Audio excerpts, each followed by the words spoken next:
2022년 3월 9일 수요일 달코라 뉴스입니다.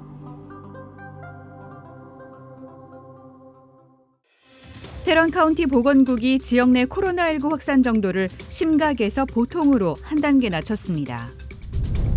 러시아의 우크라이나 침공 여파로 자동차 가격이 오르고 있습니다.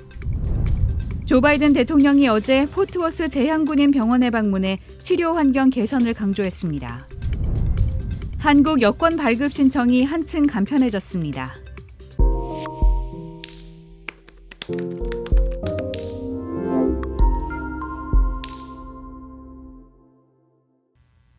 테런 카운티 보건국이 지역 내 코로나19 신규 확진자 수가 팬데믹 선포 이후 2년 만에 최저 수준으로 감소했다고 발표했습니다.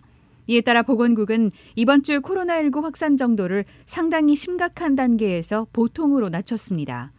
다만 독감이 무섭게 확산하고 있다며 주민들에게 바이러스 경계 태세를 늦추지 말라고 당부했습니다. 2달 전 테런 카운티의 코로나19 평균 양성률은 무려 41.9%에 달했지만 지난 일주일 동안에는 3.5%에 그쳤습니다. 반면 독감 양성률은 약 15%를 보이며 빠르게 퍼지고 있습니다. 러시아의 우크라이나 침공 여파로 자동차 가격이 들썩이고 있습니다. 루이스빌 오토플렉스의 브라이언 데이 총괄 영업 매니저는 전쟁으로 인해 차량 수천 대를 실은 배가 바다 한가운데 묶여 있고 생산 현장에선 칩과 반도체 부족으로 어려움을 겪고 있다며 여기에 금속 가격까지 고공행진 중이라고 말했습니다.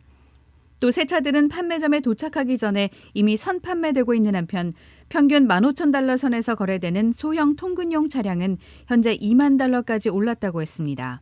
인기가 많은 신형 포드 F250 플래티넘의 평소 가격은 약 7만 달러 정도지만 지금은 9만 달러 선에서 거래되고 있습니다. 데이 매니저는 팔 자동차가 부족해지자 일부 판매점들은 영업 직원을 줄이고 있다며 복잡한 국제 정세가 자동차 구매자와 판매자 모두에게 타격을 주고 있다고 전했습니다. 조 바이든 대통령이 어제 포트워스 제향군인 병원에 방문해 퇴역 군인과 간병인들을 만나고 아픈 군인을 위한 치료를 확대하고 개선하는 일이 중요하다고 연설했습니다. 또 병원을 둘러본 후 제향 군인을 위한 특별한 의료 관리가 그동안 부적절하게 다뤄져 왔다며 연방정부가 제향 군인들의 높은 자살률을 막기 위해 노력하고 있다고 했습니다. 아울러 제향 군인의 건강관리 질병 목록에 9개의 호흡기 관련 암을 추가하는 방향도 언급하며 군인들의 치료 적용 범위를 확대하기 위해 현재 계류 중인 법안을 연방의회가 추진해야 한다고 촉구했습니다. 한국 여권 발급 신청이 한층 간편해졌습니다. 어제 한국 외교부와 행정안전부에 따르면 여권 발급 신청 때 민원인이 각종 증빙 서류를 직접 제출하는 대신 행정기관으로부터 실시간 전송받은 공공 마이데이터로 본인 정보를 확인하는 서비스가 지난 3일부터 시행에 들어갔습니다. 지금은 여권 발급 신청 때 민원인이 본인 확인용 구비 서류를 직접 준비해 제출하거나 별도 민원 체계에서 개별 증명서를 일일이 조회해 확인해야 합니다.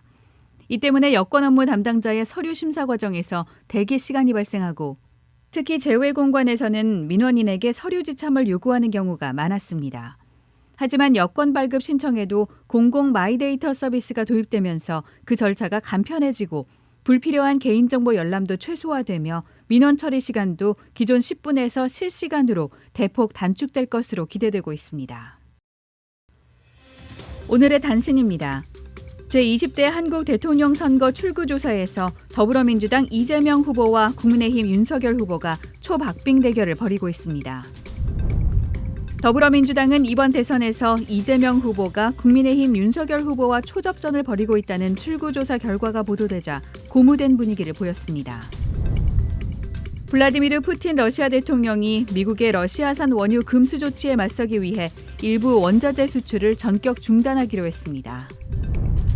사우디아라비아와 아랍에미리트 수장들이 국제 유가 안정과 관련해 조 바이든 대통령과의 전화 통화를 거부했습니다.